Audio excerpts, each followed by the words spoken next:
नमस्कार, मी सोनाली. सगळ्या माझ्या गोडताईंचं मैत्रिणींचं अगदी मनापासून स्वागत आहे सर्वांना. श्री स्वामी समर्थ. टायमिंग दाखवते किती वाजले? 9:15 वाजलेले आहेत. 9:15ला आम्ही सगळेजण तयार झालेलो आहोत.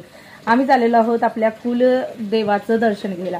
कुलदेवी वेगळे असते, कुलदेवी वेगळे असतात. आपल्या कुळाला दोन्हीही असतात, देवी पण असते आणि देव पण असतात. तर आम्ही चाललेलो आहोत मसवड, सातारा जिल्ह्यातील आहे सिद्धनाथ. मसवड सातारा जिल्हा सिद्धनाथ आहे. तिथून भोजलिंग जे आहे डोंगरावरती, तिथं पण आपल्याला जायचं आहे. त्यामुळे आता गाडी वगैरे केलेली आहे, कारण एवढ्याला आमचा प्रवास एसटीने पॉसिबल नाही, कारण आम्हाला डोंगरावर जायला ना गाडी लागते. डोंगरावर जायला तिथं दुसरं कुठलंही वाहन नाहीये. त्यावर जायचं असेल तर स्वतंत्र पर्सनली आपली गाडी असणं गरजेचं आहे. एसटीचा काही मेळ बसणार नाहीये. नाश्ता वगैरे केला, पोट भरून स्वयंपाक झालेला आहे. भाजी चपाती बांधून घेतलेली आहे. म्हणलं बाहेरचं सगळे खाण्यापेक्षा आपलं असलेलं बरं. 4-5 बाटल्या भरून घेतलेल्या आहेत. हा बघा, घरात जो शर्ट घालतो तोच शर्ट घातलेला आहे. शर्ट काही बदललेला नाही. त्याला काय होतंय म्हणतोय, पप्पागतच आहे, सगळीकडे एकच कपडे. वाव, काय गोड दिसायला ग. तेच की, पण डेरियांना फुडालाय.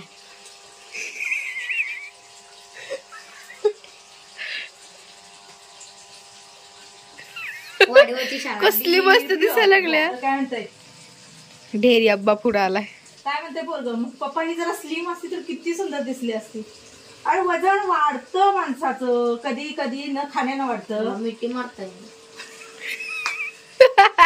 वजन कमी करणार आहे ताईनं. हो दे एवढं घराचं सगळं.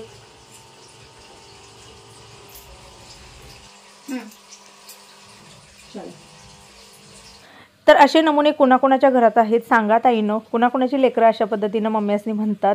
आपली तर म्हणतात उठता बसता कुठं चान्स मिळाला की सोडत नाहीयेत. असं छान आहे हे, कारण कसं वाढले तर वाढले, बोलणारच आहेत, त्याला पर्याय नाही आहे. कमी करूया, मग आपोआप बोलायची बंद होतील. आम्ही काय करत आहोत तर पूजा करत आहोत. पूजा एवढ्यासाठी की आपण कुठेही कुठल्याही देवस्थानाला असू, कुठेही असू दे, आपण जेव्हा प्रवास करतो तेव्हा आपण आपली गाडी असो किंवा भाड्याची असो, कुणाची असे ना, आपण आता ही भाड्याने घेतलेली आहे. आमच्या शेजारच्या मामी आहेत, त्यांची गाडी आहे. सोमवारचा दिवस होता, तुमच्या दादाला सुट्टी असते आणि त्या दिवशी आम्ही अशी जी काय असू दे, आमचं मग देवस्थान असू दे किंवा इतर कुठलेही काम असू दे, आम्ही त्या दिवशी निवडतो. आणि बरोबर बुधवारी 2 दिवसानंतर होती आमची ही यात्रा सिद्धनाथाची. पण आम्ही यात्रेला न जाता आधी 2 दिवस का गेलो सांगते. खूप खूप गर्दी असते यात्रेमध्ये. तुम्हाला अगदी त्या 2-2, 3-3 किलोमीटरवरून चालत यावं लागतं. गाड्या कुठेतरी बाहेर लावायच्या आणि मग यायचं, असं सगळं असतं यात्रेमध्ये. त्यापेक्षा ना त्याच्या आधी कधी पण जाऊन यायचं, व्यवस्थित आपलं दर्शन होतं. तर आता इथून अजून जवळजवळ 1 तास दाखवत आहे. आम्ही जो आलेलो होतो ना तो पलूस टू पुढं विटा, हे जे असं होतं ना असं आलेलं होतं. आता इकडच्या साईडला ज्या ताई असलं म्हणते, ताई सांगायला पाहिजे होतं ग, तू आधी आलेली, तू का नाही सांगितलं. नाही ना, काय आपलं असतं. आता 1 दिवसाचा प्रवास आहे. मसवड अंतर खूप सारं आहे. मसवडला जायचं, तिथून पुन्हा भोजलिंगाला जायचं, तिथून पुन्हा रिटर्न कोल्हापूरला येणं, म्हणजे किती अंतर आहे बघा. याच्यामध्ये आपला काय ताळमेळ आहे. मी अमुक ठिकाणी येणार हे मी कसं सांगणार. आता परवा मी नाशिकचं शेअर केलं ती, कारण नाशिकचा एकच पॉईंट होता जे जवळपास सगळं होतं. हे तसं नाही आहे, त्यामुळे नाही शेअर केलं. नाही मला चला असो, आता जाऊया. 1 तासात जातं आपलं. काय झालं?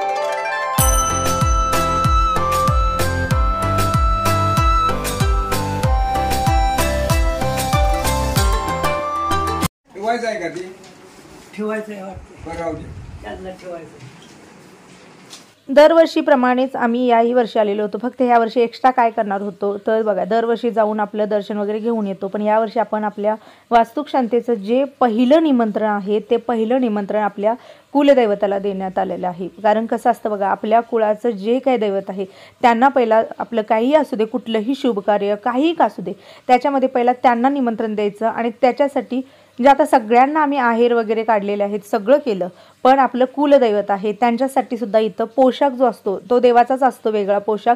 तो पोशाख आम्ही इथं घेतलेला आहे. त्याच्यामध्ये पूर्ण आपलं देवी जी असते तिची साडी चोळी ओटी जी काय असते ते पण आहे, आणि सोबतच आपला कुलदेव जे आहे ना त्यांच्यासाठी सुद्धा पोशाख असतो. तर ते आम्ही सगळं इथं घेतलं आणि मग पुढे गेलो.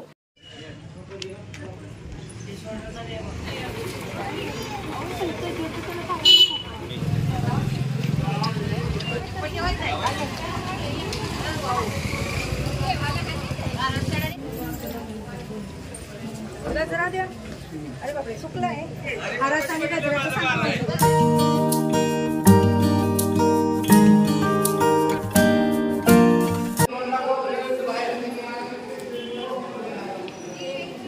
जावा पटकन.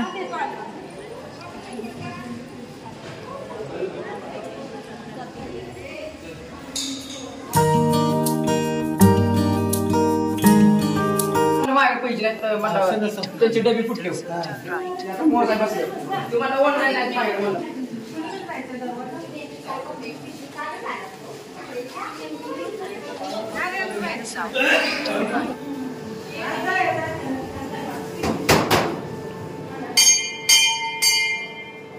तर ज्या माझ्या ताईंचं कुलदैवत जे आहे मसवड सिद्धनाथ, तर त्यांच्यासाठी मी दर्शन दिलेलं आहे. इथं कुठंही कशालाही बंदी नव्हते, कॅमेरा मोबाईल सगळं चालत होतं, त्यामुळे मी तुम्हाला प्रशस्त व्यवस्थित दर्शन दिलं.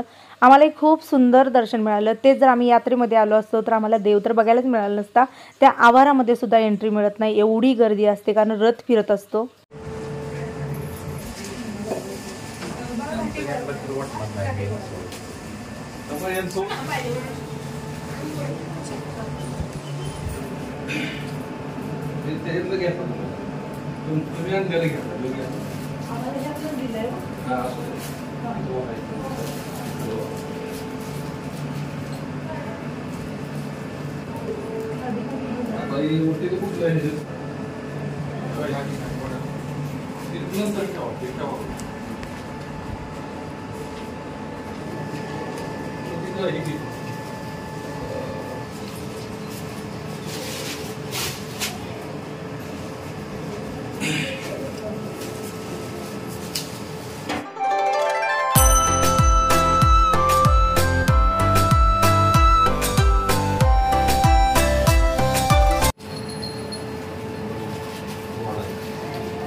माणूस वर येतात गाल वर येतात.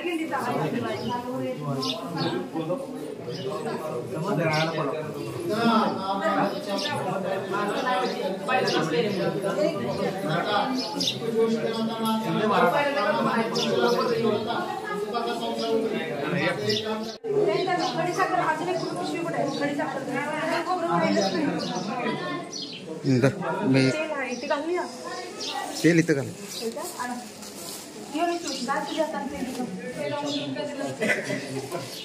दक्षिणा शाळेला किती नाही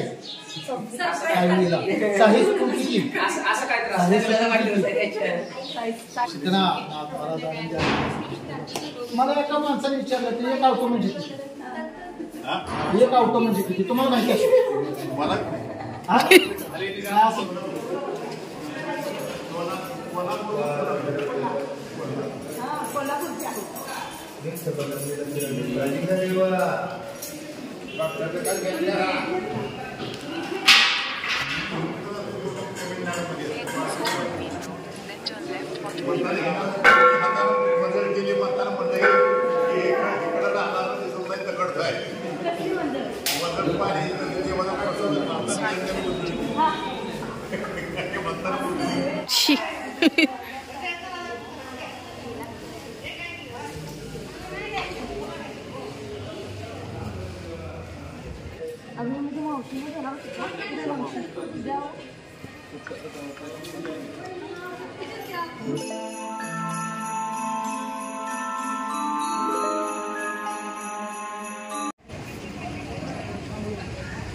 हा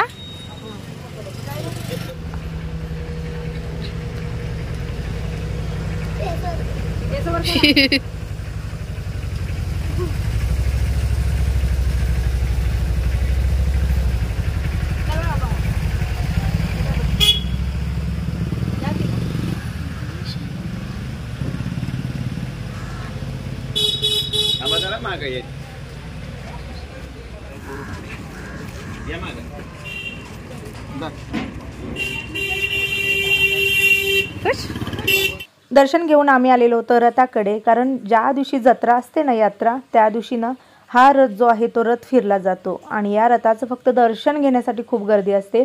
आम्हाला इथं अगदी व्यवस्थित इथं पण दर्शन मिळालं. जे खोबरं आणि गुलाल उधळला जातो तो आम्ही इथं आता उधळला. आहे का? हा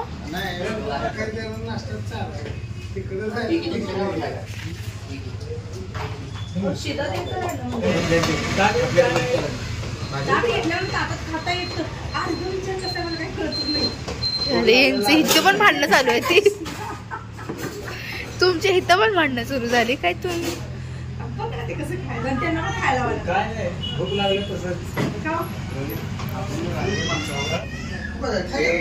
रांगडी खाणं बोलायचं त्याला खादुडपणा म्हणायचा. खादुडपणा.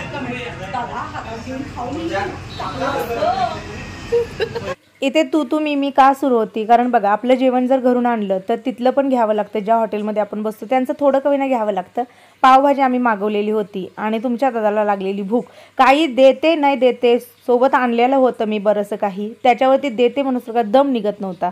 त्याने डायरेक्टली हातावरती घेतलं आणि मी लहानपणापासून असं ऐकलेलं होतं की हातावरती भाकरी वगैरे घेऊ नये, पण पूर्वीची लोक हातावरतीच खात होती. म्हणून मी आणलं.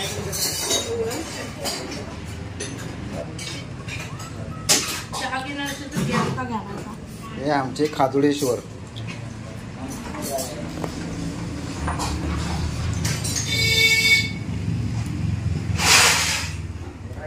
मसवड सिद्धनाथाचं दर्शन घेतल्यानंतर समोर जर तुम्हाला डोंगर दिसत आहे, तिथून बरंचसं लांब आहे, अंदाजे 12-13 किलोमीटर असावं. तर जो डोंगर दिसत आहे ना, त्या डोंगरावरती आपल्याला जायचं आहे. भोजलिंग देवस्थान म्हणून वरती बघू शकता. म्हणजे ज्यांचं आता कुलदैवत भोजलिंग आहे किंवा सिद्धनाथ आहे, त्यांना हे दोन्ही पण आहे नाही मला माहीत नाही. आम्हाला सिद्धनाथ आहेत, सोबतच आम्हाला भोजलिंगसुद्धा कुलदैवत म्हणजे आहे. आता बऱ्याच जणांचं काय होतं की सिद्धनाथ कुलदैवत नसलं तरी पण त्यांचा भोजलिंग हा कुलदैवत येतो. आता हे कसं काय मला माहीत नाही, पण आमच्यात दोघांनाही आलं जातं. तिकडे आल्यानंतर आम्हाला इकडे यावंच लागतं. इथलं दर्शन घेऊनच मग जावं लागतं.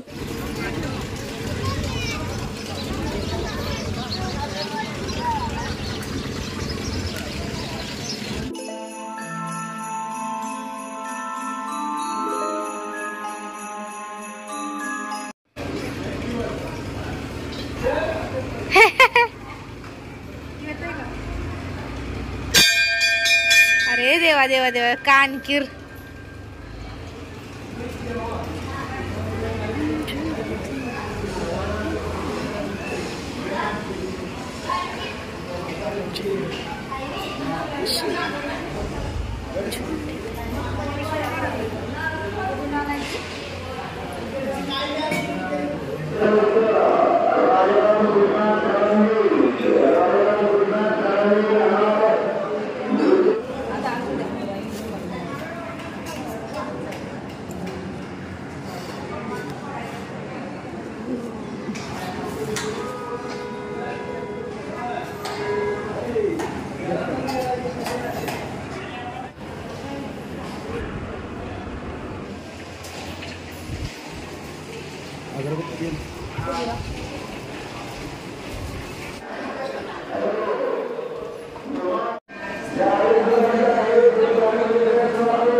दर्शन छान झालं. आजचा दिवस खूप सुंदर गेला. मनाजोगं सगळं झालं, अगदी व्यवस्थित, कुठली दगदग नाही, काही नाही. आपली पूजेची जी तारीख आहे ती 21-22 डिसेंबर आहे. गुरुवार आणि शुक्रवार 2 दिवस पूजा असणार आहे. याच्यामध्ये गुरुवार आहे तो होम आणि शुक्रवार असणार आहे पै पाहुणे, आपलं सत्यनारायण वगैरे. अशा पद्धतीनं जो दिवस काढला तो का काढला तर दोघांची पूजा आहे, त्यामुळे एक दिवशी होम आणि एक दिवशी सत्यनारायण. कारण दोघांची पूजा म्हणल्यावर एकच स्वामी असणार आहेत, फार गोंधळ उडू नये. आता पूजेची तारीख माझ्या खूप साऱ्या ताईंना कळालेली आहे. पहिलं निमंत्रण जे होतं ते आपलं पोचलेलं आहे आपल्या कुलदैवताला आणि दुसरं निमंत्रण माझ्या यूट्यूब फॅमिलीला आहे. पण मी ते तुमचे दादा आणि मी जरूर देईन. पण या व्हिडिओचा इथंच एंड करते. सर्वांना श्री स्वामी समर्थ.